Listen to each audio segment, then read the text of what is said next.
మన ప్రభు రక్షకుడైన యేసుక్రీస్తు ప్రశస్తమైన నామములో ఈ కార్యక్రమాలు వీక్షిస్తున్న మీ అందరికీ హృదయపూర్వకమైన వందనాలు తెలియజేస్తున్నాం. దేవుని మహాకృపను బట్టి 101వ కీర్తన 2వ వచనాన్ని చదువుతున్నాం. నిర్దోషమైన మార్గమును వివేకముతో ప్రవర్తించిన నీవు ఎప్పుడు నా యొద్దకు వచ్చెదవు? నీ ఇంట యథార్థ హృదయముతో నడుచుకుందును. ఈ వాక్యములో ఈ పూట నిర్దోషమైన మార్గమని, యథార్థ హృదయముతో నడుచుకోవాలని చెబుతూ ప్రాముఖ్యమైన మాట ఏంటంటే, నీవు ఎప్పుడు నా యొద్దకు వచ్చెదవు?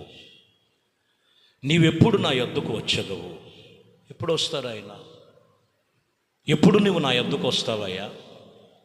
ఎప్పుడు నన్ను చూస్తావయ్యా? ఎప్పుడు నా ప్రార్థన ఆలకిస్తావయ్యా? కొంతమంది ఆలోచనలు, వాళ్ళ యొక్క ప్రార్థనలు ఉంటాయి.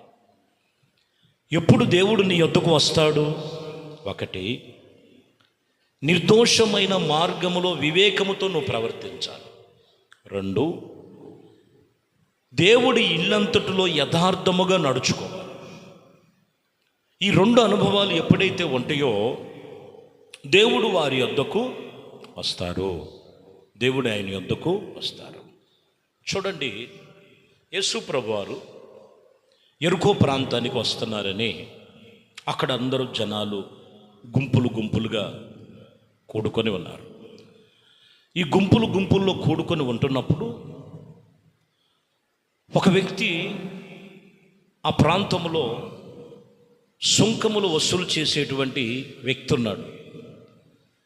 ఈయన అడుగుతున్నాడు, ఏంటి ఇంతమంది గుంపులు కూడారు అని చెప్పినప్పుడు, నజరేతు నుంచి నజరేయుడైన యేసుక్రీస్తు వస్తున్నారంట అని అంటే, ఎన్నోసార్లు చాలామంది చెప్తున్నారు, విన్నాను నేను ఏమైనా కానీ ప్రభువుని ఈరోజు చూడాలి, వాస్తవానికి చూడాలి అని ఆయన ఒక చెట్టు ఎక్కి చెట్టు గుబురులో కూర్చున్నాడు.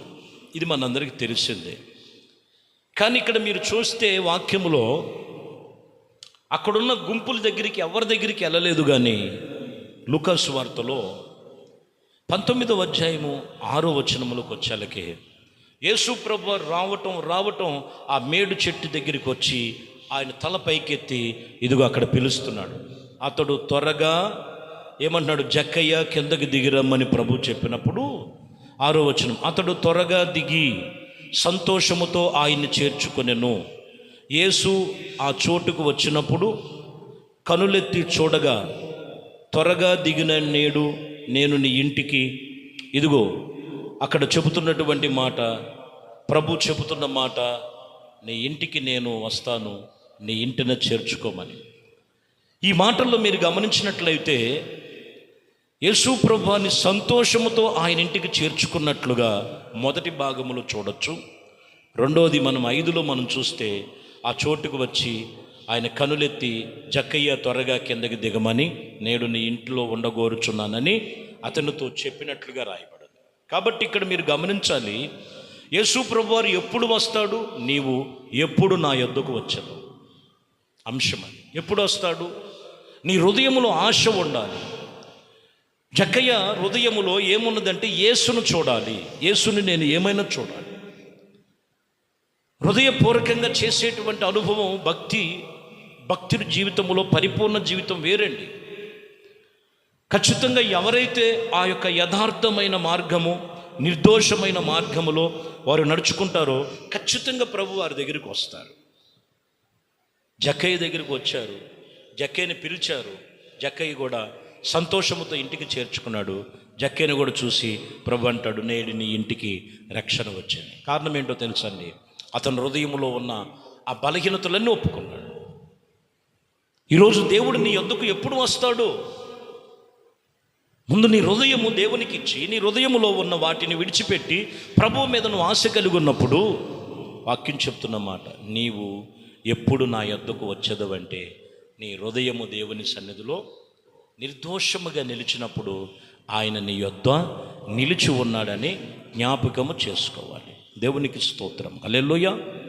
ఇక్కడ మీరు గమనిస్తే యోసేపును గురించి ఐగుప్తిలో తన అన్నలు వెళ్ళి తన తండ్రి అయిన యాకోబుతో చెప్పారు, నాన్నగారండి చనిపోయాడని, యోసేపు బ్రతికే ఉన్నాడు, ఐగుప్తులు ఏలుబడి చేస్తున్నాడు, మిమ్మల్ని కూడా అక్కడికి తీసుకొని రమ్మన్నాడు, అక్కడ మీ కొరకు ఒక స్థలమును ఏర్పాటు చేసి ఇక్కడ ఉన్నటువంటి 70 మంది దగ్గరగా ఉన్నవారిని అక్కడికి తీసుకొని రమ్మని చెప్పారు అనే విషయమును ఇక్కడ తెలియజేసినప్పుడు యాకోబు కూడా అక్కడ ఏమంటున్నాడంటే 46వ అధ్యాయము 4వ వచనం యాకోబు ఇక్కడ మాట్లాడుతున్నాడు. ఆదికాండములో, నేను ఐగుప్తీనికి నీతో కూడా వచ్చేదనని, అంతేకాదు నేను నిశ్చయముగా నిన్ను తిరిగి తీసుకొని వచ్చేదనని యోసేపు నీ కనుల ఎదుట తన చెయ్యి చాపెనని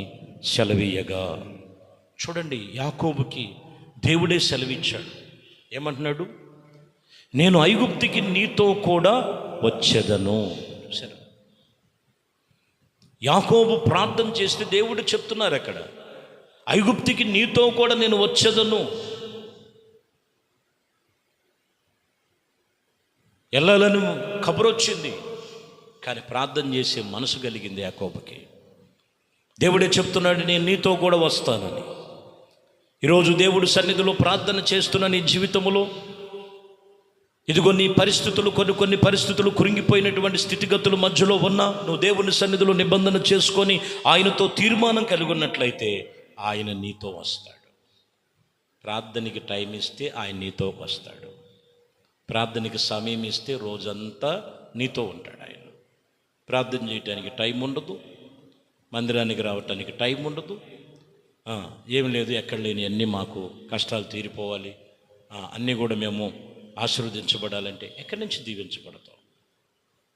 ఉదయమే ప్రభు సన్నిధిలో గడపటం నేర్చుకో, అప్పుడు ఆయన సన్నిధి నీకు తోడుగా వచ్చు. నిర్గమకాండములో 20వ అధ్యాయం 24వ వచనం,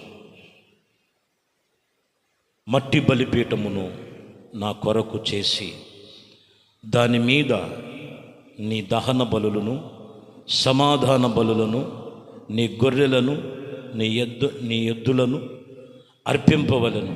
నేను నా నామమును జ్ఞాపకార్థముగా నుంచుకొని ప్రతి స్థలములలో నీ యొద్దకు వచ్చి నిన్ను ఆశీర్వదిస్తాను.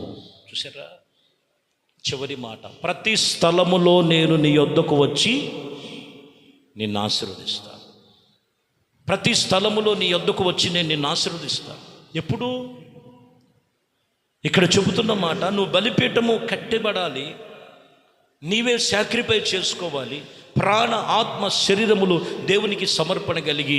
ఇక్కడ మోషే చెప్తున్నటువంటి మాట, ఇదిగో మీరు నిశ్చయించుకున్నటువంటి దేవుని సన్నిధిలో అది దహన బలులు, సమాధానార్థ బలులు, మీరు అర్పించిన అర్పణలు జ్ఞాపకార్థముగా నీవు చేసినట్లయితే ప్రతి స్థలములో తీర్మానం నీదే.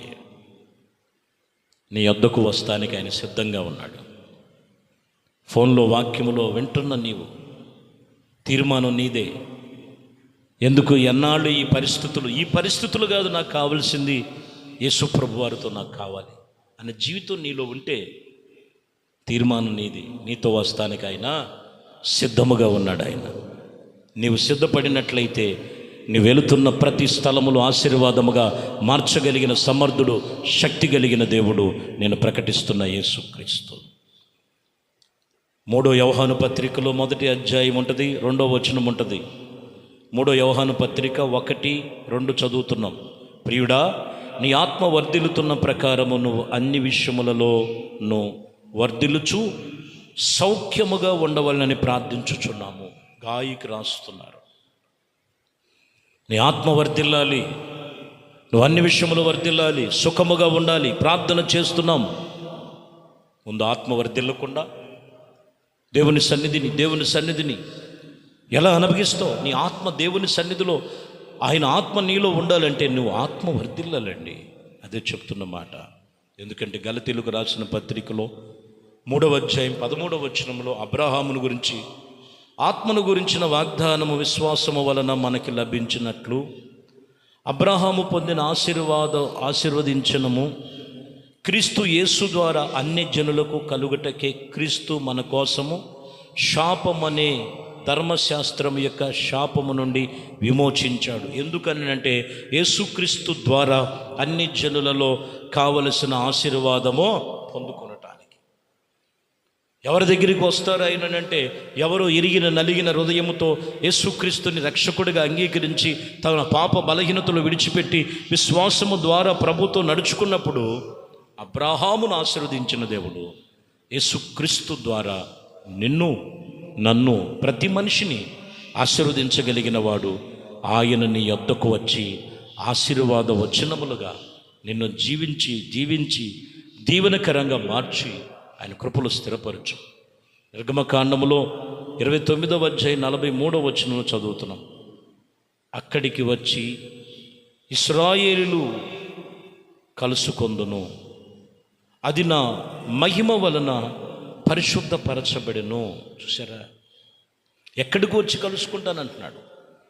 పాలెము ఎలుపట ప్రత్యక్షపు గుడారములో వచ్చువారు తాము శుద్ధి చేసుకొని పరిశుద్ధపరుచుకొని పరిపూర్ణమైన జీవితము జీవించే క్రీస్తుకు మనము దాసులుగా ఆత్మీయతలు మనం అక్కడ అప్పగించుకొని ప్రాణ ఆత్మ శరీరములు ఇదిగో దేవుని సన్నిధిలో శుద్ధి చేయబడి ఆయన సన్నిధిలో ఉంటే అక్కడికి వచ్చి ఇశ్రాయేలును కలుసుకొందును, అది నా మహిమ వలన పరిశుద్ధపరచబడుచున్నది. దేవుని మహిమ వలన పరిశుద్ధపరచబడుతుంది. కాబట్టి ప్రియులారా, నీవు నా యొద్దకు వచ్చేదవు. ఎప్పుడు వస్తారు? నీవు నా యొద్దకు వచ్చేదవు. ఎప్పుడంటే ఒకటి, జక్కయ్య వలె హృదయము దేవునికి అప్పగించుకున్నప్పుడు. 2, మనం గమనించినట్లయితే రాయబడిన మాటల్లో ఇదిగో ప్రార్థన చేసిన యాకోబు వలె ప్రార్థనలో ఉన్నప్పుడు. 3, దేవుని ప్రభువైన యేసుక్రీస్తుని మనము రక్షకుడిగా అంగీకరించి ఆయనతో నిబంధన కలిగి నీ ప్రాణ ఆత్మ శరీరములు బలిగా అర్పించుకున్నప్పుడు ఇదిగో నేను అక్కడ ప్రతి స్థలమునకు వచ్చి నేను నిన్ను ఆశీర్వదిస్తాను. నువ్వు ఆశీర్వదించబడాలంటే దేవునితో ఒక తీర్మానములు ఈ వాక్యమును బట్టి ఏది నీలో కొదువుగా ఉందో ఒక్కసారి జ్ఞాపకం చేసుకొని దేవుడు నిన్ను అక్కడికి వచ్చి ఆ స్థితిలో నుంచి ఆ పరిస్థితిలో నుండి నీవు ఎప్పుడు నా యొద్దకు వచ్చేదవంటే నేను యథార్థముగా ప్రార్థించి భయభక్తులు కలిగి పరిపూర్ణమైనటువంటి మీ మాటల చేత నేను పరివర్తన చెందినప్పుడు నీవు నా యొద్ద నిలిచి ఉన్నావు, నీవు నాతో ఉన్నావు, నీ మహిమ నాలో ఉన్నది అనే రుజువు నీకు అక్కడ కనపడుద్ది. దేవునికే మహిమ కలుగునుగాక. ప్రార్థన. పరిశుద్ధుడా, ప్రేమ కలిగిన తండ్రి, దయగలిగిన మా ప్రభువా, మీ శ్రేష్టమైన పరిశుద్ధ నామమును బట్టి మీకు వందనాలు.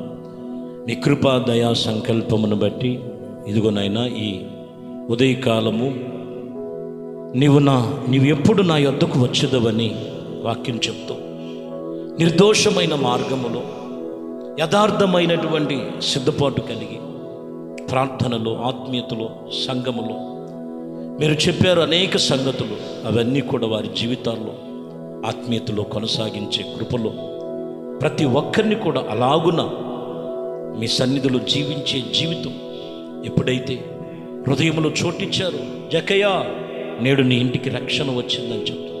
ఈ వాక్యం విని ఎంతమంది వారి హృదయములో మీకు చోటిస్తున్నారో ప్రతి ఇంటికి రక్షణ, సమాధానం, కృపను అనుగ్రహించమని, ఘనత మహిమ ప్రభావాలు మీకే పొందుకోమని యేసుక్రీస్తు నామములో ప్రార్థించి వేడుకొనుచున్నాం తండ్రి. ఆమేన్. ప్రభు మిమ్మల్ని దీవించి ఆశీర్వదించునుగాక.